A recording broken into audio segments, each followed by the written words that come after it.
आता हा सिक्वेन्स एक आहे बघा, तो सिक्वेन्स असे खूप साऱ्या ठिकाणी तुम्हाला हिस्ट्रीमध्ये सिक्वेन्स सापडतात, ते सिक्वेन्स लक्षात असले पाहिजेत. म्हणजे असहकार, त्याच्यानंतर रेकॉर्डिंग सुरू केलंय, दुसरा आहे आपला सविनय कायदेभंग, आणि तिसरा आहे छोडो भारत. ओके, या तीन ठिकाणी ज्या काही सुरुवात झालेल्या गोष्टी असतात, ओके, तिथून सिक्वेन्स लक्षात ठेवायचं, काय झालं सुरुवातीला, त्याचा रिझल्ट काय झाला, त्याच्यानंतर पुढची घटना कुठली झाली, या सगळ्या गोष्टी लक्षात घ्यायच्या. आणि त्याच्यातला हा एक सिक्वेन्स जो समोर आहे तो म्हणजे पहिल्या गोलमेज परिषदेपासूनचा. ओके, गांधीजी पहिल्या गोलमेज परिषदेला गेले होते का दुसऱ्या? दुसऱ्याला. पहिल्याला काँग्रेसचे प्रतिनिधी नव्हते. ओके, दुसऱ्याला गेले होते, दुसऱ्यातून परत निराश होऊन आले होते. तर तिथून आपण आता पुढे बघूया. पहिली गोलमेज परिषद कुठे झाली? 30-31 ला झाली आहे बघा. नंतर गांधी एरविन करार झाला, त्याच्यानंतर कराची अधिवेशन झालेलं आहे आपलं. गांधी एरविन करारला आपण मान्यता दिली त्या अधिवेशनामध्ये. त्याच्यानंतर ते दुसऱ्या गोलमेज परिषदेला गेले होते. त्याच्यानंतर पुन्हा सविनय कायदेभंगाची चळवळ सुरू झाली केली गांधींनी परत आल्यानंतर. त्याच्यानंतर रॅम्से मॅकडोनल्डचा जातीय निवाडा झालेला आहे. त्याच्यानंतर पुणे करार आहे. त्याच्यानंतर आहे तिसरी गोलमेज परिषद. हा सिक्वेन्स एक लक्षात घ्या. त्याच्यानंतर पुढे पहिली गोलमेज परिषद आपण बघूया. कधी आहे? नोव्हेंबर 1930 ते जानेवारी 1931च्या दरम्यान पहिली गोलमेज परिषद झालेली आहे. गोलमेज परिषदेचे वर्ष लक्षात ठेवा. आणि या गोलमेज परिषदा खूप क्लोज टाइम मध्ये, म्हणजे 30 आणि 31 मध्ये झालीत ना, आणि 32 मध्ये, त्यामुळे पॉसिबल झालं तर महिने पण लक्षात ठेवा. पुढे ब्रिटिश पीएम आहेत रॅम्से मॅकडोनल्ड, यांच्या अध्यक्षतेखाली ही परिषद भरली होती. अध्यक्ष कोण आहेत? Ramsay McDonald. प्रथमच ब्रिटिश आणि भारतीय समान पातळीवरती आले होते, त्याच्यामुळे हे या परिस्थितीचं महत्व आहे. त्याच्यानंतर पुढे बघा, याला हजर नसणारे लोक कोण आहेत? काँग्रेस नाही आहेत आणि व्यापारी लोकांचे प्रतिनिधी याला हजर नव्हते. आपल्यासाठी महत्वाचं काय आहे? काँग्रेस हजर नव्हता. आता इथं जे इतर लोक हजर होते, त्या हजर असलेल्या प्रतिनिधींचे ग्रुपचे प्रतिनिधी कोण होते? हिंदूंचं प्रतिनिधित्व करणारे कोण होते? बॅरिस्टर जयकर आणि मुंजे. इथं मुंजेंचं ठीक वाटतं, पण बॅरिस्टर जयकरांचं मोस्ट ऑफ लोकांना ते वाटत नाही. हा PYQ सुद्धा आहे, प्रिव्हियस इयर क्वेश्चन मध्ये हा प्रश्न येऊन गेलेला आहे. कारण जनरली बॅरिस्टर जयकर हे लिबरल पक्षाचे आहेत, आपल्याला माहिती, आपण वाचलं होतं किंवा वाचलं असेल नसेल तरी लक्षात घ्या की ते लिबरल पार्टीचे होते. पण त्यांनी हिंदूंचं प्रतिनिधित्व इथे केलेलं आहे. पुढे आहे मुस्लिम. मुस्लिमांकडनं कोण आहेत? आगा खान, जिना, मौलाना मोहम्मद अली, मोहम्मद शफी आणि फजल उल हक. एवढे सगळे लोक मुस्लिमांचे प्रतिनिधित्व पहिल्या परिषदेमध्ये करत होते. डिप्रेस्ड क्लासेस कडनं आंबेडकर आणि त्यांच्याबरोबर आहेत श्रीनिवासन. चौथा आहे महिला. महिलांचं प्रतिनिधित्व कोणी केलं बघा? राधाबाई सुब्बरायन आणि बेगम जहान आरा शहनवाज. हे दोन्ही नावं लक्षात ठेवा, राधाबाई आणि जहान आरा. पुढे लिबरल फेडरेशन. लिबरल फेडरेशनचं प्रतिनिधित्व कोणी केलंय? तेज बहादूर सप्रू, CY चिंतामणी आणि श्रीनिवास शास्त्री. आणि कामगारांचं प्रतिनिधी होते नाम जोशी. हे नावं लक्षात ठेवा प्रतिनिधींची. पुढे आपण जाऊया. एकूण 89 प्रतिनिधी इथं हजर होते. हा सुद्धा आकडा विचारून झालेला आहे. 89 प्रतिनिधी होते. 16 ब्रिटिश, 3 पक्षांचे, ब्रिटनमध्ये असलेले 3 पक्ष होते, त्यांचे 16 प्रतिनिधी इथं होते. त्याच्यानंतर 57 भारतीय राजकीय पक्षांचे प्रतिनिधी सुद्धा होते. 57 भारतातून गेलेले होते. पुढे काँग्रेस सोडून लंडनला निघालेले भारतीय प्रतिनिधी म्हणजे जणू नवऱ्या मुलाखेरीज लग्नासाठी गेलेले वरात, असं RC मुजुमदारनं या परिस्थितीचं वर्णन केलेलं आहे. ठीक आहे. पुढे जाऊया आपण गांधी आणि एरविन कराराकडे. पहिली परिषद झाली आहे. पुढे गांधी एरविन करार, त्याला आपण दिल्ली करार सुद्धा म्हणतो. कधीच आहे? 5 मार्च 1931 चा. करारामध्ये काय काय गोष्टी झाल्यात? किनारपट्टीवरील लोकांना स्वतःच्या वापरासाठी मीठ बनवण्याची परवानगी दिली जाईल. सगळ्यांना नाही, पण किनारपट्टीवरील लोकांना देण्यात आलेली आहे. शांततामय निदर्शने करण्याचा लोकांचा हक्क मान्य करण्यात आला आहे. हिंसेच्या कृत्यात सामील असणारे सोडून इतर राजकीय कायद्यांची मुक्तता होणार होती. सरकारी नोकरीचा राजीनामा दिलेल्यांचा सहानुभूतीपूर्वक विचार केला जाणार होता. एरविननं मान्य न केलेल्या बाबी बघा कुठल्या आहेत? पोलीस अत्याचाराची जनसुनावणी होणार नाही आणि भगतसिंग आणि साथीदारांची फाशी माफ करणार नाही. याचा अर्थ काय? गांधींच्या मागणीमध्ये ही एक मागणी होती. तर ती एरविननं मान्य केली नाही. पुढे गांधींना त्याच्या बदल्यात 2 मागण्या मान्य केल्या. कुठल्या होत्या? कायदेभंग चळवळ मागे घेणे आणि गोलमेज परिषदेत सहभाग घेणे, या दोन गोष्टी गांधींकडून मान्य करण्यात आल्या होत्या. त्याच्यानंतर कराची अधिवेशन आहे आपलं मार्च 1931. अध्यक्ष कोण त्याचे? सरदार पटेल होते कराची अधिवेशनाचे. गांधी आयर्विन करारास इथं मान्यता देण्यात आली. प्रथमच स्वराज्य म्हणजे काय याची व्याख्या सुद्धा करण्यात आली होती. काय काय व्याख्या आहे बघा? सर्वसामान्यांचे शोषण थांबवण्यासाठी लाखो उपाशी लोकांच्या आर्थिक स्वातंत्र्याचा राजकीय स्वातंत्र्यात समावेश करणे म्हणजे स्वराज्य. ओके, तुमच्या एस साठी सुद्धा कोट बनतोय स्वराज्य म्हणजे काय ते बघा. त्याच्यानंतर बघा, याच कराची अधिवेशनामध्ये मूलभूत हक्क आणि आर्थिक राष्ट्रीय कार्यक्रमाचा ठराव सुद्धा पास करण्यात आला होता. मूलभूत हक्क कोणती मेन्शन केलेत बघा? मोफत व सक्तीचं प्राथमिक शिक्षण आहे, प्रौढ मतदान आहे, धार्मिक बाबतीत राज्य तटस्थ असायला हवं, समान कायदेशीर अधिकार, भाषण स्वातंत्र्य आणि संघटन स्वातंत्र्य अशा काही मूलभूत हक्कांचा विचार किंवा समावेश कराची अधिवेशनात करण्यात आला होता. आणि राष्ट्रीय आर्थिक कार्यक्रमाचा सुद्धा ठराव झाला होता. पुढे जाऊया आपण दुसऱ्या गोलमेज परिषदेला. कधी झालेली आहे? सप्टेंबर 31 पासून ते डिसेंबर 31च्या दरम्यानचा आहे. गांधी परिषदेस गेले पण त्यांना विशेष अपेक्षा नव्हत्या. जाताना त्यांना काही विशेष अपेक्षा नव्हत्या. तर या परिषदेत झालेले निर्णय बघा. भारतीयांच्या स्वातंत्र्याच्या मूलभूत मागणीस नकार. 2 मुस्लिम बहुल प्रांतांची निर्मिती केली जाणार होती. एक आहे नॉर्थ वेस्ट फ्रंटियर प्रोव्हिन्सेस आणि दुसरा आहे सिंध. हे 2 प्रांत निर्माण केले जाणार होते. भारतीय सल्लागार समिती अशी एक समिती स्थापन केली जाणार होती. तर या परिषदेमधील निर्णयावरून गांधीजी नाराज झाले होते आणि त्यांचं वाक्य काय आहे? मागितली भाकरी मिळाला दोंडा, असं गांधींनी दुसऱ्या परिषदेनंतर त्यांची कमेंट दिलेली होती. पुढे बघा, गांधी परत आले आणि पुन्हा त्यांनी सविनय कायदेभंगाची सुरुवात केली आहे. सेकंड परिषद संपून गांधी भारतात आले आणि पुन्हा सविनय कायदेभंगाची सुरुवात झाली. पण यावेळेस ब्रिटिशांची चळवळ उभारण्यास वेळ न देता ती दडपशाहीने दडपवून टाकण्यात आली होती. सविनय कायदेभंगाच्या सुरुवातीला त्यांनी थोडा उशीर केला होता. गांधींना दांडी यात्रा पूर्ण करण्यास वेळ दिली आणि त्याचं रूपांतरण खूप मोठ्या आंदोलनात झालं होतं. ती चूक यांनी परत केली नाही आणि गांधींना लगेच अरेस्ट करण्यात आली होती आणि अटक करून बघा, गांधींबरोबर इतर नेत्यांना पण अटक केलं होतं.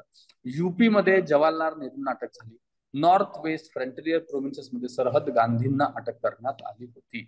नवीन आलेल्या व्हाईसरॉय विलिंग्डन यांनी गांधींची भेट घेणं सुद्धा नाकारलं. गांधींचे सर्व आश्रम पोलिसांच्या ताब्यात देण्यात आले होते.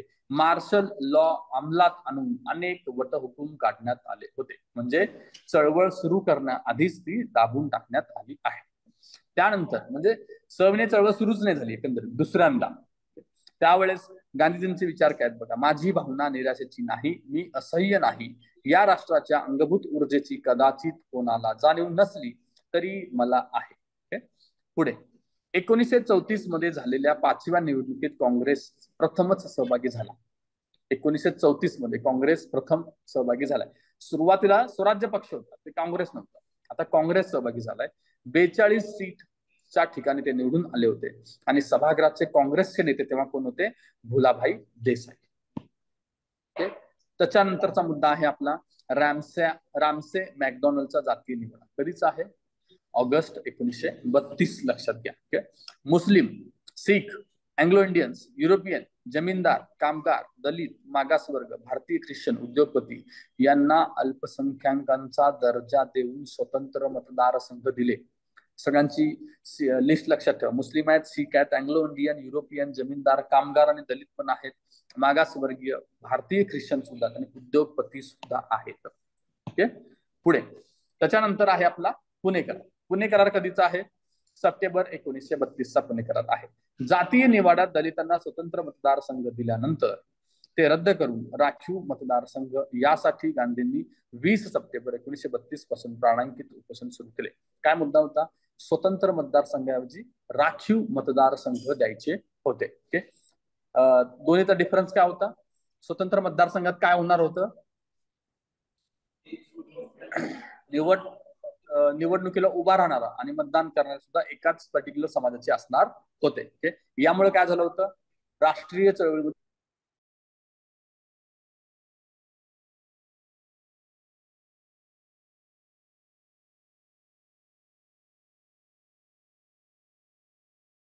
उभा राहणारा व्यक्ती राखीव गटातला असेल, बट मतदान सगळेच लोक करणार आहेत.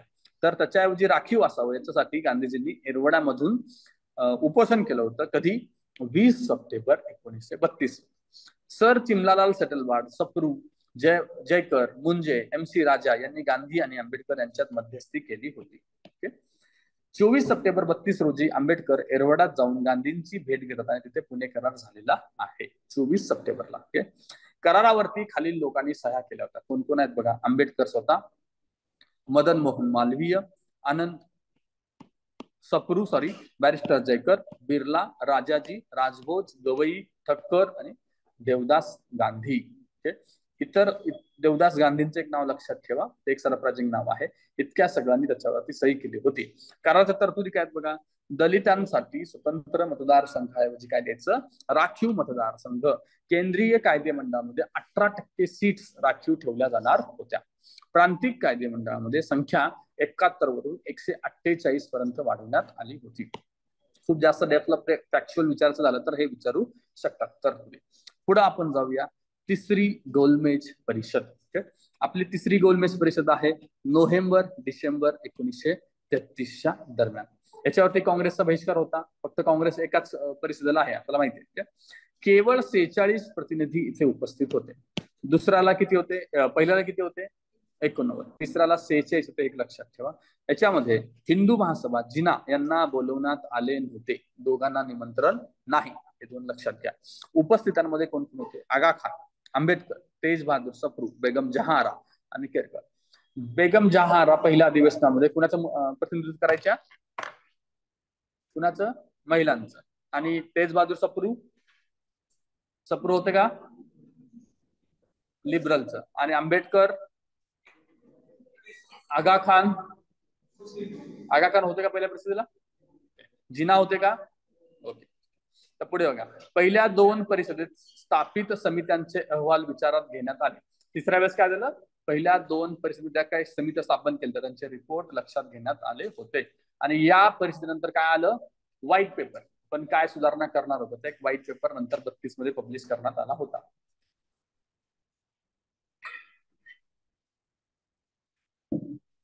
आणि या अधिवेशनातून काहीच मिळणार नाहीये हे काँग्रेसला तेव्हाच लक्षात आलं. कधी? दुसऱ्या अधिवेशनानंतर. काँग्रेसनं सविनय कायदेभंग सुरू करण्याचा प्रयत्न केला, ते सुरू होऊ शकलं नाही. त्याच्यानंतरची सगळ्यात मोठी गोष्ट चळवळीतली कुठली आहे? ते फैजपूरचं अधिवेशन. कधी आहे?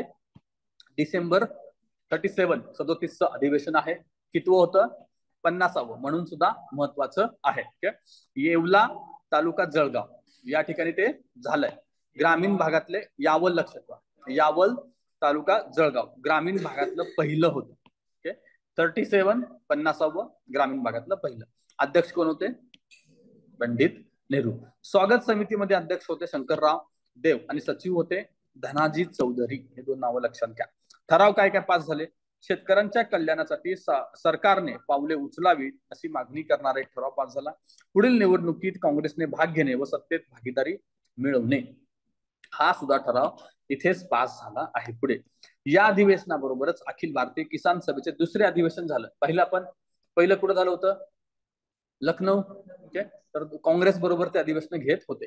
दुसरं त्यांचं इथं झालं. त्यांचे अध्यक्ष कोण होते किसान सभेचे? NG रंगा. शेतकऱ्यांनी मनमाड ते फैजपूर असे 250 किलोमीटरचा पायी प्रवास केला होता. मनमाड ते फैजपूर, लक्षात घ्या.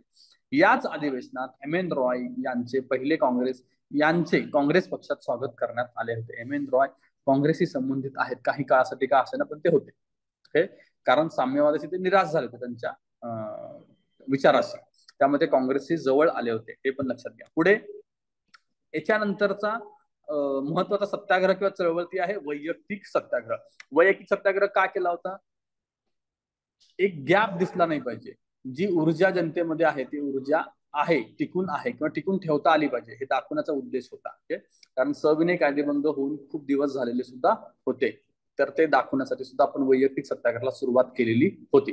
ते करायचं का नाही याच्यात वाद पण होता. काय म्हणतो तुम्ही?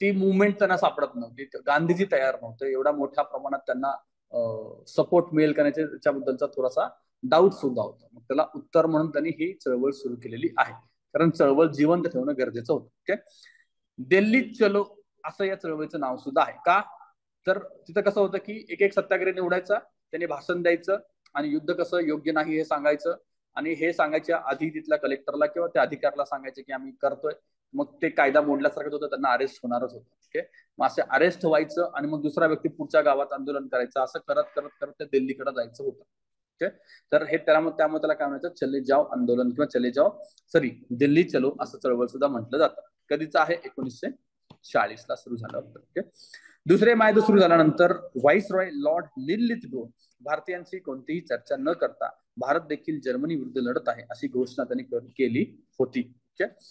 1939 मध्ये वर्धा येथे काँग्रेसच्या कार्यकारिणीची बैठक झाली होती आणि युद्धाबाबत भूमिका ठरवायचं होतं, पण याच्यात बरेच मतभेद निर्माण झाले, युद्धाला समर्थन द्यायचं का नाही यावर. गांधीजींचं म्हणणं काय होतं, दुसऱ्या महायुद्धात फॅसिझम विरोधात ब्रिटनला संपूर्ण व विना तक्रार समर्थन दिलं पाहिजे. गांधी युद्धाला समर्थन देतात हे आश्चर्य वाटू शकतं, पण त्यांनी दिलं होतं. त्यांचं म्हणणं काय होतं, जी समोरची बाजू आहे त्यांच्याहून जास्त विघातक आहे, तर आपण ब्रिटिशांना समर्थन दिलं पाहिजे. नेहरूंचं काय म्हणणं होतं, युद्धात सामीलही होऊ नये व चळवळही करू नये, आपण शांत राहावं. ओके, त्याच्या पुढे सुभाष बाबूंचं म्हणणं होतं की पाठिंबा न देता आपले स्वातंत्र्य मिळवण्यासाठी प्रयत्न करावेत. तिघांची काय मत होती विचारले जाऊ शकतात, जोड्या लावून वगैरे तिथं एक्सचेंज होऊ शकतात, तेवढं लक्षात घ्या. पुढे वर्किंग कमिटीचा शेवटी ठराव काय ठरला, भारताने युद्धात सामील होऊ नये व लोकशाही सिद्ध करण्यासाठी ब्रिटनने प्रथम भारताला स्वातंत्र्य द्यावं असं आव्हान ब्रिटन सरकारला करण्यात आलं. पुढे यावर लिनलिथगोनी विशेष प्रतिसाद दिलेला नाही. त्यानंतर ऑक्टोबर 19 ला पुन्हा वर्किंग कमिटीचा ठराव झालाय. त्याच्यात काय काय झालं, युद्धास पाठिंबा न देणे, सर्व काँग्रेस मंत्रिमंडळाने राजीनामे देणे, पण ब्रिटिश विरोधी चळवळीस अनुकूलता दर्शवली नाही, याच्या ठरावामध्ये सुद्धा चळवळ करायची नाही असंच ठरलं. त्या ठरावानुसार काँग्रेसने राजीनामा दिले डिसेंबर 1939 रोजी. मुस्लिम लीगनं ज्या वेळेस राजीनामा दिला त्यावेळेस मुस्लिम लीगनं मुक्ती आणि आभार दिन साजरा केला होता, तर आंबेडकर आणि रामस्वामी नाईकरांनी मुक्ती दिन म्हणून साजरा केला होता. काँग्रेस मंत्रिमंडळात नाही हे दिसल्यानंतर या दोघांनी मुक्ती दिन साजरे केले आहेत. अखेर काँग्रेसची घटत जाणारी प्रतिष्ठा सावरण्यासाठी सरकारने भारतीयांना अधिक कमजोर करू नये किंवा समजू नये व चळवळीतील पोकळी भरून काढण्यासाठी वैयक्तिक सत्याग्रह चळवळ करण्याचा निर्णय घेण्यात आला. आंदोलनाची सुरुवात झाली आहे ऑक्टोबर 1940 ला. पहिले सत्याग्रही आहेत विनोबा भावे आणि दुसरे आहेत पंडित नेहरू. प्रत्येक भागात निवडक व्यक्तीने सत्याग्रह करणे आणि त्याची व्यूहरचना कशी होती की युद्धविरोधी भाषणं द्यायची, युद्धास मनुष्यबळ व पैसा पुरवणे चुकीचे कसे आहे याचा प्रसार करायचा, युद्ध विरोधी भाषणाची वेळ व जागा याची माहिती कलेक्टरला द्यायची, भाषण करत करत दिल्लीकडे आगेकूच करायचं होतं, याची त्याची व्यूहरचना होती. असं मे 1941 पर्यंत आंदोलन सुरू झालं. याच्यामध्ये 25,000हून अधिक सत्याग्रहींना अटक करण्यात आली किंवा शिक्षा देण्यात आली होती. याच्यामध्ये पहिले सत्याग्रही विनोबांना 3 महिन्यांचा कारावास आहे आणि पंडित नेहरूंना 4 वर्षाचा कारावास झाला आहे. यानंतर युद्धातील घटनाक्रम बदलत गेले तसे भारतीयांचे मतेही बदलत गेली. गांधींनी जपानच्या आशियासाठी आशियाची घोषणेची निंदा केली आणि जपानी मालावरती बहिष्काराचे आवाहन पण त्यांनी केलेलं होतं. पुढे काँग्रेस वर्किंग कमिटीचा ठराव, युद्धानंतर स्वतंत्र मिळत असेल तर ब्रिटिशांना मदत करू, असा वर्किंग कमिटीचा ठराव होता. आम्हाला स्वतंत्र देणार असाल तर आम्ही तुम्हाला मदत करू. पुढे 15 जानेवारी 41 ला अखिल भारतीय काँग्रेस समिती समोर गांधी म्हणतात की राजाजी नव्हे तर जवाहरलाल माझे वारस असतील. माझी भाषा त्यांना समजत नाही आणि त्यांची भाषा मला परकी वाटते हे खरे किंवा नाही, परंतु मनोमिलनासाठी भाषेची अडचण येत नाही. माझ्या पश्चात ते माझीच भाषा बोलतील याची मला खात्री आहे. अखिल भारतीय काँग्रेस समिती समोर जानेवारी 41 लक्षात घ्या. पुढे डिसेंबर 41 ला ब्रिटिशांनी युद्धात भारतीयांचे सहकार्य मिळावे या उद्देशाने सर्व वैयक्तिक सत्याग्रहांची सुटका केलेली आहे. त्याच्यानंतर झालेलं आहे बारडोलीचं अधिवेशन डिसेंबर 41. काँग्रेसने आंदोलन स्थगितीचा निर्णय घेतला आहे, वैयक्तिक सत्याग्रह आंदोलनाचा निर्णय घेतला. त्याच्या पुढची स्टेप आहे चले जाओ. चले जाव चळवळ किंवा त्याला आपण काय म्हणतो ऑगस्ट क्रांती सुद्धा म्हणतो. ही चळवळ सुरू करण्याचा मागची कारण काय होती बघा. क्रिप्स मिशन अयशस्वी झाला होता, लोकांमध्ये असंतोष वाढत होता, ब्रिटिशांचा पराभव होईल असे लोकांना वाटत होते.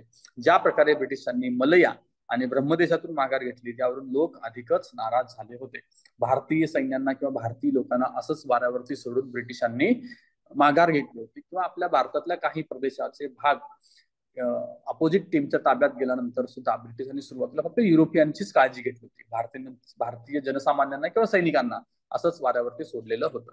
ते कारण होतं. पुढे जपानी आक्रमणाची धास्ती होती. जपान सुरुवातीला खूप जास्त आघाडीवरती होता. जोपर्यंत त्यांच्यावरती तो हिरोशिमा नागासाकीचा बॉम्ब पडला नाही तोपर्यंत ते जास्त पॉवरफुल दिसत होते. त्यामुळे लोकांची असे समज झाली होती की जर्मन जपानचा जो ग्रुप आहे तो कदाचित हे युद्ध जिंकेल. या सगळ्या गोष्टींचा परिणाम भारतीयांवरती होत होता. यातूनच हे चले जाव चळवळ किंवा ऑगस्ट क्रांती सुरू झाली आहे. जुलै 1942 काँग्रेस वर्किंग कमिटीची बैठक झाली. कुठे झाली आहे? वर्धा. ब्रिटिशांनी भारत सोडून जावा असा ठराव पास झाला. न गेल्यास अहिंसक आंदोलन करणार आहोत. 24 आठवड्यांची मुदत, पण त्यांनी काहीच परिणाम झाला नाही. तुम्ही 24 आठवड्यात भारत सोडून जावा असं सांगण्यात आलं, पण तो काही परिणाम झाला नाही. आणि 8 ऑगस्ट 1942 ला काँग्रेस वर्किंग कमिटीची बैठक झाली पुन्हा. त्याचे अध्यक्ष होते मौलाना आझाद. पंडित नेहरूंनी मांडलेला छोडो भारत ठराव संमत करण्यात आला. कोणते ठराव कुणी मांडले लक्षात घ्या. असहकारचा ठराव कुणी मांडला होता? चित्तरंजन दास. हे इथं मौलाना आझादांनी चले जावचा ठराव मांडला आहे. गांधीजींनी यावेळेस करो या मरोचा संदेश दिला आहे. विविध गटांना त्यांनी सूचना दिल्या. काय होत्या बघा. सरकारी कर्मचाऱ्यांना त्यांनी सांगितले की राजीनामे देऊ नका, पण काँग्रेस प्रती तुमची निष्ठा तुम्ही प्रकट करा. सैनिकांना सांगितले की सैन्यदल सोडू नये, पण आपल्या लोकांवरती गोळीबार करू नका. विद्यार्थी खंबीर असाल तरच अभ्यास सोडा आणि आंदोलनात समावेश व्हा. शेतकऱ्यांना सांगितले की जमीनदार जर सरकार विरोधी असतील तर खंड द्यावा, नाही तर देऊ नका. संस्थानिकांना सांगितलं की परकीय सत्तेस मान देण्याऐवजी आपल्या जनतेच्या सार्वभौम हक्क मान्य करावा. संस्थानिक प्रजेंना सांगितलं संस्थानिक जर ब्रिटिश विरोधी लढणार असतील तर तुम्ही त्यांचे नेतृत्व मान्य करा. दुसऱ्याच दिवशी 8 ऑगस्टला अशी घोषणा केल्यानंतर दुसऱ्याच दिवशी ऑपरेशन 0 आवर्स राबवण्यात आलं 9 ऑगस्टला. यानुसार प्रमुख नेत्यांना अटक करून अज्ञात स्थळी हलवण्यात आलं होतं. तर यांना कुठे ठेवलं हा आपल्याला प्रश्न येऊ शकतो. तर बघा, गांधी आणि सरोजिनी नायडू कुठे आहेत? पुण्यातल्या आगा खान पॅलेस मध्ये ठेवण्यात आलं आहे. राजेंद्र प्रसादांना पटण्यात ठेवण्यात आलं. जयप्रकाश नारायणना हजारी बाग येथे ठेवण्यात आलं. आणि नगरच्या किल्ल्यात मात्र खूप लोकांना ठेवलं होतं. पंडित नेहरू, असफ अली, पी सीतारामय्या, मौलाना आझाद, उत्तमराव पाटील, लीलाताई पाटील, शंकरराव देव आणि जे बी कृपलानी आणि अजून बरेच काही. कुणाला कुठे ठेवल्या जोड्या लावमध्ये हा प्रश्न बनू शकतो. पुढे संतप्त जनतेच्या प्रक्रिया. यांना सगळ्यांना अटक केल्यानंतर बघा संप, हरताळ, मोर्चे, निदर्शने झाली. पोलीस ठाणे आणि पोस्ट ऑफिस जाळण्यात आली. काही ठिकाणी रेल्वे स्टेशन उद्ध्वस्त करण्यात आले. कामगारांचा सुद्धा संप झाला.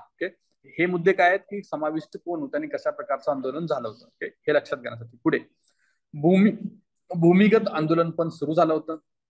भूमिगत संघटनांचे कार्य बघा. सहभागी लोक कोण आहेत? क्रांतिकारी तर असणारच होते याच्यामध्ये. फॉरवर्ड ब्लॉकची स्थापना नुकतीच झाली होती, ते पण यात समाविष्ट होतेच. समाजवादी पण होतेच आणि गांधी आश्रमचे लोक सुद्धा.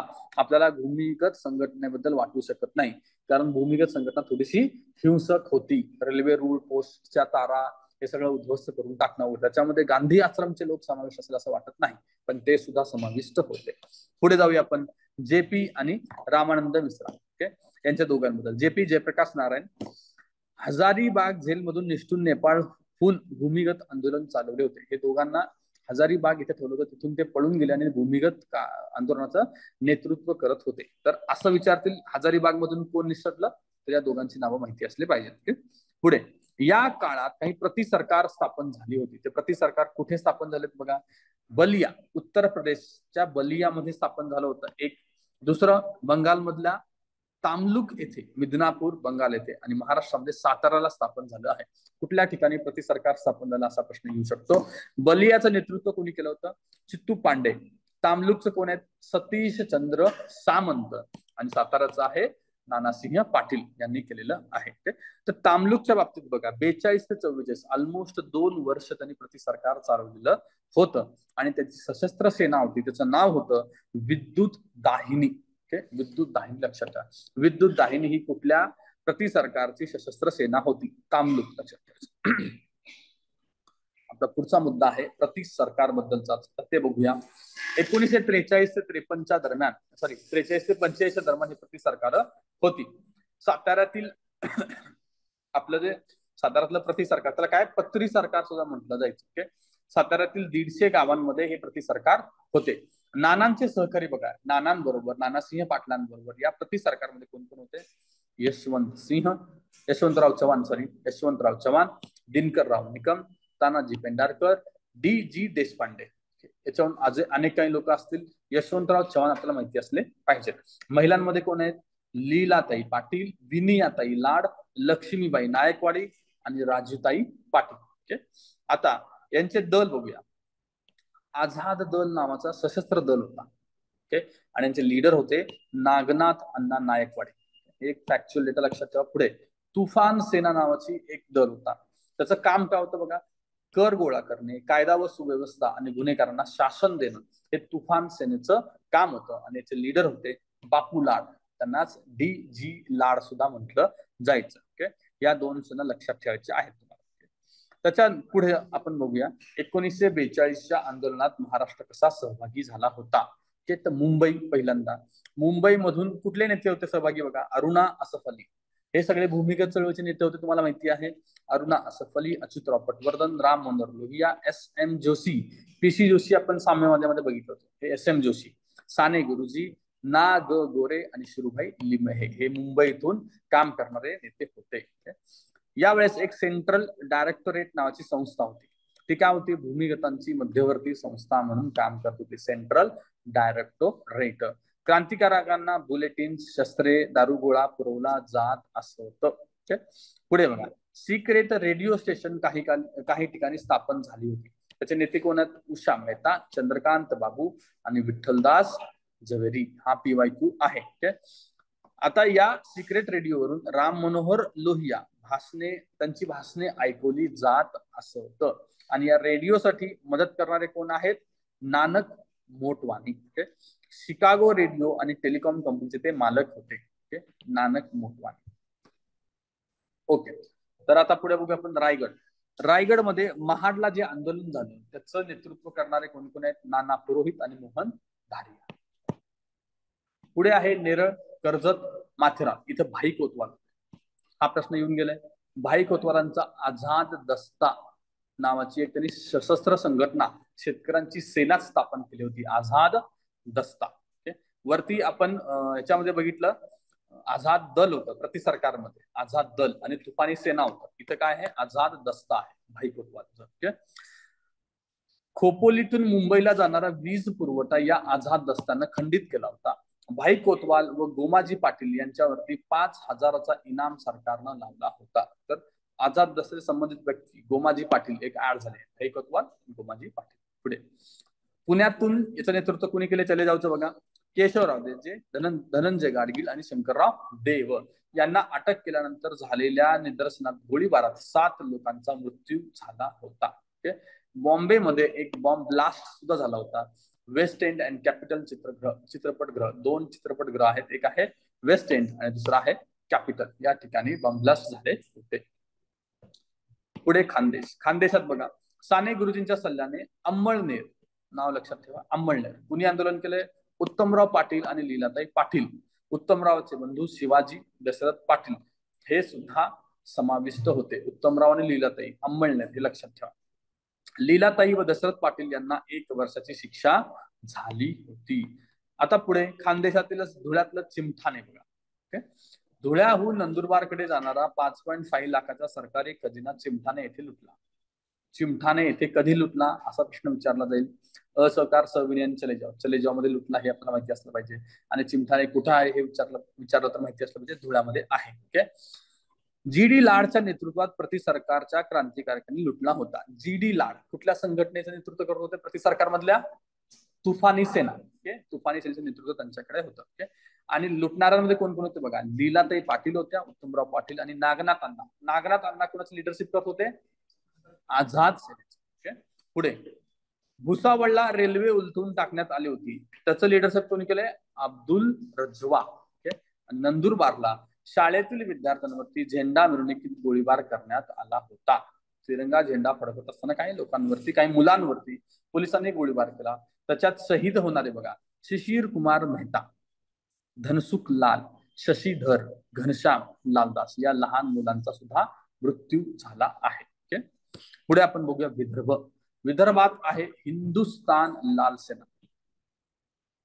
एप्रिल 1939 पासून ती ऍक्टिव्ह होती. कोण कोण आहेत बघा इथं, मदनलाल बागडी, विनायक दांडेकर आणि श्याम काश्मीरी. चिटणीस पार्क मध्ये एक सभा झाली होती 42 मध्ये. तुकडोजी महाराजांचे तिथे एक त्यांनी त्यांची कविता सादर केली होती, खंजीराच्या तालावरती हे गीत सादरीकरण. खंजीराच्या तालावर हे तुकडोजी महाराजांचं गीत आहे, हे माहिती असलं पाहिजे आपल्याला. पुढे हनुमान व्यायाम मंडळ कुठला आहे, अमरावती, जोडा लावायला येऊ शकतं. त्याच्यानंतर यावली अमरावती, तर कलेक्टर मेल्ड्रम नावाचा एक कलेक्टर होता आणि एसपी होते ग्रँड, यांनी आंदोलन चिरडण्याचा प्रयत्न केला होता. गावावरच 10,000चा दंड लावला होता. 62 जणांना अटक करून 2 ते 7 वर्षाची शिक्षा देण्यात आली होती. अमरावतीतलं यावली हे गाव. या दरम्यान तुकडोजी महाराजांनी काही कविता केल्या होत्या, काही गीते रचली होती, ती बघूया आपण. पत्थर सारे बॉम्ब बनेंगे, भक्त बनेंगे सीना, चलो जवानो करके दिखाओ, अब कहने के दिन बाद गए. हे काही त्यांच्या कविता त्या चले जाऊच्या दरम्यान त्यांनी लिहिल्या होत्या. पुढे बेनोडा नावाचे एक गाव आहे, तिथे वामनराव पाटलांच्या नेतृत्वात पोलीस ठाण्यावरती मोर्चा झाला होता. तिथे गोळीबारामध्ये अनेक लोक ठार झाले होते. दिसतंय काय तर एकंदरीत 42 मध्ये अनेक ठिकाणी हिंसा होत आहे. आष्टीचा लढा, 3000च्या जमावाला पोलीस ठाण्यावरती हल्ला केला, 3000च्या जमावाने. तिथं त्या हल्ल्यामध्ये काही पोलिसांचा सुद्धा मृत्यू झालाय आणि त्याच्या विरोधात गोळीबार झाला, त्यात 7 लोक पण ठार झाले. आणि या सगळ्या गोष्टींचा रिझल्ट आहे 10 जणांना फाशी. आष्टी गाव एक लक्षात घ्या, आष्टी गाव आपलं महत्वाचं. चंद्रपूर मधलं पुढचं आपलं गाव आहे चिमूर. तिथं काय झालं बघा, सरकारी इमारती जाळण्यात आली, सरकारी अधिकाऱ्यांना ठार करण्यात आलं होतं. आणि इथे पोलिसांकडून महिलांवरती सुद्धा मोठ्या प्रमाणात अन्याय झाला होता. त्या चिमूरच्या महिलांना न्याय मिळवून देण्यासाठी सेवाग्राम आश्रमचे प्राचार्य भन्साळी यांनी खूप प्रयत्न केले होते, त्यांनी उपोषण वगैरे केलं होतं. तर भन्साळी कशाचे संबंधी आहेत, चिमूर चंद्रपूर, इतकं आपल्याला लक्षात असलं पाहिजे. पुढे आपण बघूया मराठवाड्याबद्दलचं. मराठवाड्यामध्ये कुठं कुठं आंदोलन झाली, मोमिनाबाद म्हणजे अंबेजोगाई, वैजापूर, गंगापूर, नांदेड, परभणी, सेलू या ठिकाणी मराठवाड्यात आंदोलन झाली आहेत. पुढचं नाव आहे अच्युतराव पटवर्धन. 42च्या चळवळीत भूमिगत कार्य त्यांनी केलेलं आहे. 9 ऑगस्ट 42 रोजी भूमिगत चळवळ चालवण्यासाठी अखिल भारतीय सभेची स्थापना केली आहे. कुठे, ताडदेव मुंबई येथे त्यांनी स्थापना केलेली आहे. जनतेचा सहभाग बघा, कोणी कोणी सहभाग होते. आता कम्युनिस्ट सहभागी होते की नाही याच्याबद्दल थोडासा डाऊट असल्यामुळे प्रश्नचिन्ह आहे. समाजवादी होते हे क्लिअर आहे. भूमिगत चळवळी लीडला कोण होते, समाजवादी लीडला होते. दुसऱ्या एका ठिकाणी आपण ते कन्फर्म केलं होतं की कम्युनिस्टांनी याला विरोध केला होता, चले जाऊन ते समाविष्ट नव्हते. मुस्लिम मध्ये बघा, लीग समर्थकांनी भूमिगतांना आसरा दिला होता आणि दंगली कमी झाल्या होत्या. डायरेक्टली मुस्लिम लीग किंवा मुस्लिम संघटना सामील होत्या की नाही आपल्याला माहिती नाही, पण त्यांचा पाठिंबा होता एवढं मात्र आपण सांगू शकतो. त्याच्या पुढे सरकारी अधिकारी सुद्धा, शेतकरी सुद्धा, कामगार, स्त्रिया आणि तरुण वर्ग सुद्धा याच्यामध्ये समाविष्ट होता. पुढे सरकारची दडपशाही, सरकारने कशा पद्धतीने दडपशाही केलेली आहे. मार्शल लॉ लागू नव्हता, पण अनेक ठिकाणी गोळीबार आणि लाठीचार्ज झाले होते आणि जवळपास 90 लाखाचा दंड जनतेकडून वसूल करण्यात आला होता. गांधीजींचं उपोषण 10 फेब्रुवारी 1943 पासून 21 दिवस त्यांनी उपोषण केलं होतं आणि त्यांनी सरकारने या आंदोलनात केलेल्या हिंसेचा निषेध केला होता. यावेळेस सरकारने व्हाईसरॉयनी गांधींना सांगितले की तुम्ही अहिंसक बोलता, या दरम्यान खूप मोठ्या प्रमाणात हिंसा झाली आहे, तर याची जबाबदारी तुम्ही घेतलं पाहिजे आणि जनतेला दोष दिला पाहिजे. पण गांधींनी तसं केलेलं नाही. त्यांनी दोष कोणाला दिलाय? सरकारलाच दिला आहे. कारण आतापर्यंत हिंसक आंदोलन झाले की गांधीजी काय करायचे? माघार घ्यायचे, पण यावेळेस त्यांनी अशी माघार घेतलेली नाही. व्हाईस रॉयच्या 3 भारतीय सदस्यांनी राजीनामा दिले. व्हाईस रॉयच्या काउन्सिल मधले कोण कोण आहेत बघा ते? माधव श्रीहरी अत्रे, होमी मोदी आणि MR सरकार, हे तिघांनी या आंदोलनाच्या वेळेस सरकारच्या दडपून टाकण्याच्या भूमिकेचा निषेध म्हणून राजीनामा दिला होता. 44 मध्ये गांधींना सोडण्यात आलं. 45 जून मध्ये होणाऱ्या परिषदेत सहभागी होण्यासाठी काँग्रेस नेत्यांची मुक्तता करण्यात आली होती. स्वातंत्र्य किंवा घटना बनवण्याच्या संबंधितल्या ज्या काही पुढे परिषदा होणार होत्या त्यातली एक परिषद आपण पुढे सिमला परिषद म्हणून बघणार आहोत, त्याचा विचार करून यांना सोडण्यात आलं होतं. याच बरोबर गांधीजींची सुटका झाली आणि पुढचं काय होतं? पुढे होणाऱ्या बोलण्यामध्ये आपण समाविष्ट होणार आहोत. 42च्या आंदोलनानंतर हे जवळपास सिद्ध झालं होते की भारताचं स्वातंत्र्य जवळ येत आहे. आंदोलनानंतर लगेच काही रिझल्ट नसला तरी आंदोलनाचा जो उद्देश होता तो साध्य झाल्यामुळे चळवळ संपवण्यात आली, संपुष्टात करण्यात आली होती. ठीक आहे, ही 42ची चळवळ आपली इथे संपते. त्याच्यानंतर पुढे गांधीजी आणि अस्पृश्यता निर्मूलन आपण बघणार आहोत. चला, पुणे करारानंतर गांधीजींच्या सामाजिक कार्यात अस्पृश्यता निर्मूलनाला अग्रक्रम मिळाला. 1932च्या जातीय निवाड्यात दलितांच्या अत्याचाराबाबत काहीही तरतूद नव्हती, म्हणून गांधींचा त्याला विरोध होता. 32चा जाती निवाड्यामध्ये गांधी काय म्हणतात? माझ्या मते माझा जीव फारसा महत्वाचा नाही.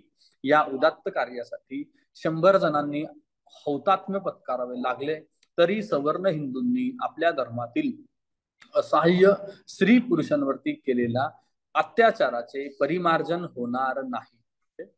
गांधींचं ते 42 धर्मांचं ते वाक्य आहे. पुढे पुणे करारानंतर 32 धर्मांचं पुणे करारानंतर सप्टेंबर 32 मध्ये मुंबईत काँग्रेसची एक सभा भरली. त्याच्यात ऑल इंडिया अँटी अनटचेबिलिटी लीगची स्थापना आहे. All India anti untouchability league कधीची स्थापना आहे? 32ची. कुठे? मुंबईमध्ये. नंतर गांधींनी त्याचं नाव बदललं आणि नाव काय केलंय? हरिजन सेवक संघ किंवा हरिजन सेवक संघाचं आधीचं नाव काय असं सुद्धा विचारलं जाईल आपल्याला. तर all India anti untouchability league लक्षात ठेवा. 32 मुंबई. अध्यक्ष कोण होते? GD बिर्ला. सचिव कोण होते? अमृतलाल ठक्कर. 8 सदस्यांची एक समिती बनवण्यात आली होती. त्याच्यामध्ये 3 दलित व्यक्ती होत्या. एक आहेत डॉक्टर बाबासाहेब आंबेडकर, MC राजा आणि राव बहादूर श्रीनिवास. या तिघांनी सुद्धा नंतर या समितीतून अंग काढून घेतलेलं आहे. हे 3 नावं लक्षात ठेवा. समितीमध्ये सुरुवातीला हे 3 जण होते. ओके. गांधीजींनी पुढे हरिजन दौरा केलाय. नोव्हेंबर 33 ते जुलै 34च्या दरम्यान वर्धा पासून सुरुवात केली होती. दरम्यानची मद्रास सभा, त्यांची एक मद्रासला सभा झाली हरिजन दौऱ्या दरम्यान. विद्यार्थ्यांना उद्देशून त्यांनी काय वाक्य केलेत बघा? झाडू आणि बादली घेऊन हरिजन वस्त्या साफ करण्यास त्यांनी सांगितलेलं आहे. हा PYQ आहे. काय प्रश्न होता? वर्धा येथे खालील आव्हान त्यांनी कुणाला केलं? मग खाली ऑप्शन होते महिला, तरुण, विद्यार्थी असं होतं. तर ते विद्यार्थ्यांना आव्हान केलं होतं. नेक्स्ट टाइम विचारतील तर कुठे? तर आपल्याला मद्रास सभा माहिती असली पाहिजे. महिलांना उद्देशून ते काय म्हणतात? मनातील उच्च नीच अस्पृश्य भावना काढावेत. अस्पृश्यता हिंदू धर्मावरील कलंक आहे. त्याच सभेत त्यांचं वाक्य आहे. ओके. हरिजन साप्ताहिकी सुरू करण्यात आलं होतं. त्या हरिजन साप्ताहिकाला द क्लीनर्स नावाची एक कविता टागोरांनी प्रस्तावना म्हणून दिलेली होती पहिल्या अंकासाठी. तर कविता कुठली आहे? The cleaners. कुणाची आहे? टागोरांची. हे लक्षात घ्या. गांधीजींच्या मते पुढे होत्या रोटी बेटी व्यवहार आणि अस्पृश्यता निर्मूलनाची सांगड घालू नये. गांधी वर्णाश्रम अवस्था मानित. वर्णाश्रम व्यवस्थेत काही दोष असले तरी ती अस्पृश्यतेप्रमाणे पाप नाही असं त्यांचं म्हणणं होतं.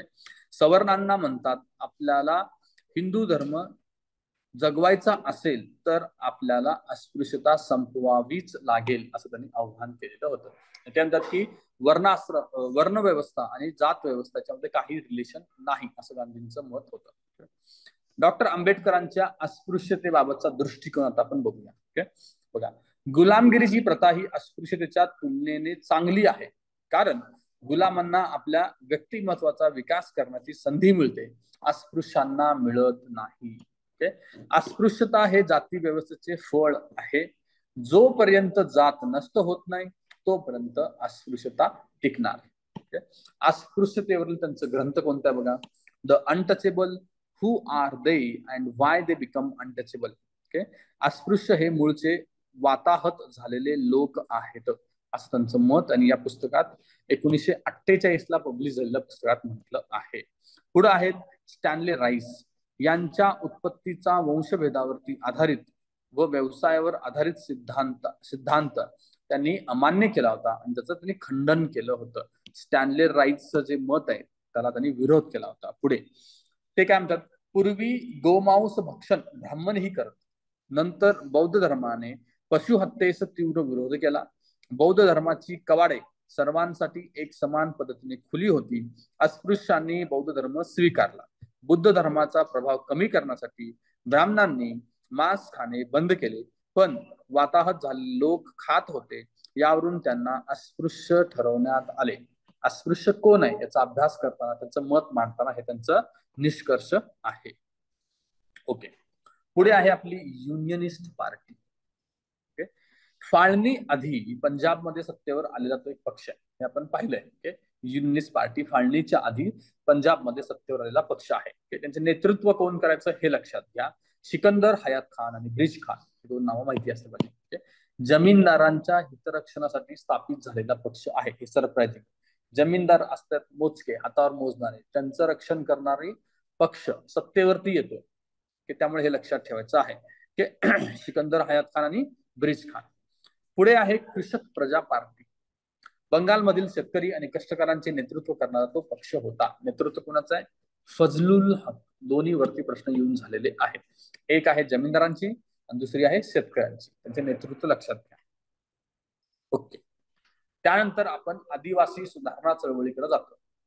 पुढचा मुद्दा, स्मृती ग्रंथांमध्ये आपल्या अनुलोम प्रतिलोम यांच्या शरीर संबंधातून निर्माण झालेली जमात असं स्मृती ग्रंथ आदिवासांचा उल्लेख करते. त्या ठिकाणचे मूळ रहिवासी आहेत असा सुद्धा उल्लेख केला आहे काही ठिकाणी, आणि ते मूळ रहिवासी कोणते आपण खाली बघूया आणि त्यांच्याबद्दल काम करणाऱ्या व्यक्तींबद्दल पण आपण बघूया. अनुलोम प्रतिलोम तुम्हाला माहिती आहे ना, तुम्ही एन्शियंट इंडियाचा अभ्यास करताना वाचलं असणार आहे. आता बघा, ठक्कर बाप्पा, बाळासाहेब खेर, शामराव आणि गोदूताई परुळेकर, पांडुरंग साबळे, दामुअण्णा टोकेकर, कॉम्रेड रेवजी चौधरी, बापूराव देशमुख, बाबूराव मडावी, महादेव कडू आणि शामराव वडिवे असे अनेक लोक आहेत. या सगळ्या लोकांच्या संघटना त्यांनी कुठली कामं केली आहेत हे लक्षात ठेवायचं आहे. आदिवासी दलित चळवळीवरती एक तरी प्रश्न दरवर्षी असतो. आता बघूया सुरुवातीपासून. पहिले आहेत ठक्कर बाप्पा. त्यांनी कुणासाठी काम केलं इतकं लक्षात ठेवायचं. त्यांचं नाव लक्षात ठेवा. काय नाव त्यांचं? अमृतलाल विठ्ठलदास ठक्कर. गांधींच्या सूचनेनुसार बापांनी भिल्ल जमातीच्या शैक्षणिक आणि सामाजिक उन्नतीसाठी काम केलेलं आहे. भिल्ल जमात हे लक्षात घ्या. पुढे गांधी त्यांना भिल्लांचे धर्मगुरू म्हणत. गांधी कोणाला धर्मगुरू म्हणत? भिल्लांचे. तर ठक्कर बाप्पा हे माहिती असलं पाहिजे. 1922 मध्ये भिल्ल सेवक मंडळाची त्यांनी स्थापना केलेली आहे. भिल्ल सेवक मंडळ. दुसरी व्यक्ती आहे बाळासाहेब खेर. त्यांनी ठाणे जिल्ह्यातील वारली जमातीसाठी काम केले. बाळासाहेब खेर. पुढची व्यक्ती आहे शामराव परुळेकर आणि गोदूताई परुळेकर. तर यांच्याबद्दल आपल्याला आपण 11वीच्या पुस्तकात पण वाचलेलं आहे. किसान सभेच्या माध्यमातून वारली समाजात जागृती आणि संघटन. दोघं सुद्धा वारली जमातीसाठी काम करतात, बाळासाहेब खेर आणि हे दोघं पती पत्नी. झारी, उंबरगाव, वेट बिगारी नष्ट करण्याचं त्यांनी आव्हान केलेलं आहे. झरी किंवा झारी दोन्ही नावं येतात. तर उंबरगाव तालुका हे नाव लक्षात घ्या. गोदूताईंच्या सभेप्रसंगी तळवडी येथे गोळीबार झाला होता. हे दोन लक्षात ठेवा. दोन्ही गावं लक्षात ठेवा, झरी आणि तळवडी. एकदा त्यांनी दोघांचा प्रश्न दिला होता, दोघांचं नाव दिलं होतं शामराव आणि गोदूताई. त्याचं उत्तर त्यांनी शामराव दिलं होतं. मोस्ट ऑफ लोकांनी ते गोदूताई लिहिलेलं होतं. प्रिलिम्सचा प्रश्न होता, तो प्रश्न बघून घ्या. पुढे चौथा प्रश्न आहे पांडुरंग धवळा साबळे यांनी बघा 1951 मध्ये ओम आदिवासी आदिशक्ती सेवा संघाची स्थापना केली. ओम आदिवासी आदिशक्ती सेवा संघ. आदिवासी सेवा संघ आदिवासी मुलांसाठी रात्र शाळा चालवत होता. आदिवासी कल्याण केंद्र महाराष्ट्र सामाजिक आर्थिक जागृतीसाठी त्यांनी स्थापन केला होता. तत्कालीन सीएम बाळासाहेब खेर यांच्याकडे आदिवासींचे स्वतंत्र राज्य निर्माण करण्याची मागणी सुद्धा पांडुरंग साबळेंनी केलेली आहे. अशी मागणी कुणी केली असा प्रश्न येऊ शकतो. पांडुरंग साबळे त्यांना वेगळं आदिवासी राज्य हवं होतं, जसं की आता छत्तीसगड आणि झारखंड मध्ये आहे तसा त्यांचा विचार असणार आहे. पुढे दामू अण्णा टोकेकर, हिंदू सेवा संघाची त्यांनी स्थापना केलेली आहे. तर या व्यक्ती आणि त्याच्या संघटना लक्षात घ्या बरं का. हिंदू सेवा संघ कशासाठी आहे? शैक्षणिक कार्यांसाठी आहे. सोंदरा गुरुकुल कुठे स्थापन केलं त्यांनी? डोमेरी, बीड मधील डोमेरी येथे स्थापन केलं होतं. आणि आदिवासी बहुविध सेवा संघाची स्थापना देव बांध या ठिकाणी दामू अण्णांनी स्थापन केली. पुढची व्यक्ती आहे कॉम्रेड रेवजी चौधरी, यांनाच काय म्हणायचे? देवजी भाई असं पण त्यांचं नाव आहे. जवार संस्थानातील वेट बिगारी पद्धत त्यांनी बंद केली. हा PYQ आहे. जवार संस्थानातील वेट बिगारी पद्धत कुणी बंद केली आहे? देवजी भाई, रेवजी चौधरी त्यांचं नाव आहे. आदिवासी सेवा मंडळ त्यांनी स्थापन केलं होतं आणि जवार मध्येच खरेदी विक्री संघाची स्थापना त्यांनी केलेली आहे. आणि तलासरी येथे वनवासी विद्यार्थी प्रकल्प सुद्धा स्थापन केला आहे. 7वी व्यक्ती आपल्याकडे आहे बाबूराव कृष्णाजी देशमुख. अखिल भारतीय आदिवासी परिषदेची स्थापना, शेतकऱ्यांमध्ये जागृती, नवीन तंत्रज्ञान आणि समाज प्रबोधन सुद्धा त्यांनी केलेलं आहे. भगत आणि बंधुगिरी विरोधात त्यांनी आवाज उठवलेला होता. पुढचा मुद्दा बघा, बाबूराव मडावींबद्दलचा पुढचा मुद्दा आहे. बाबूराव मडावींनी आदिवासी विकास मंडळाची स्थापना केली आहे. महादेव कडू यांनी ठाणे जिल्ह्यात प्रशिक्षण प्रसारक मंडळ आणि आदिवासी समोन्नती संघाची स्थापना केली आहे. पुढे आहेत रामराव वाडिवे, आदिवासी सुधार सेवा समिती गोंडवाना नियतकालिकेचे संपादन रामराव वडिवे यांनी केलेलं आहे. पुढची व्यक्ती आहे सुखदेव बाबूराव उईके. जंगल बचाव मानव बचाव आंदोलन जोड्या लावायला विचारलं जाऊ शकतो. आम्ही आमच्या आरोग्यासाठी ही त्यांची संस्था आहे. आम्ही आमच्या आरोग्यासाठी. जंगल बचाव मानव बचाव आंदोलन लक्षात घ्या. पुढच्या व्यक्ती आहेत कॉम्रेड नजूबाई आट्या गावित, यांची संघटना कुठली आहे? श्रमिक महिला संघ. पुढची व्यक्ती आहे रामचंद्र जंगले, आदिवासी युवक क्रांती दलाची स्थापना त्यांनी केली होती. व्यंकटेश बिशन अन्नाम, गोंडी संस्कृतीचे संशोधक आहेत व्यंकटेश अन्नाम. आदिवासी विकास संचालनालय महाराष्ट्र गव्हर्नमेंटची कधी स्थापना आहे? 1972. आणि आदिवासी विकास विभाग कधीचा आहे? 1983. हे दोन महत्वाच्या फॅक्च्युअल डेटा आपल्याला लक्षात ठेवायचा आहे. तर आपला गांधी युगातील चळवळ इथे संपत आहे.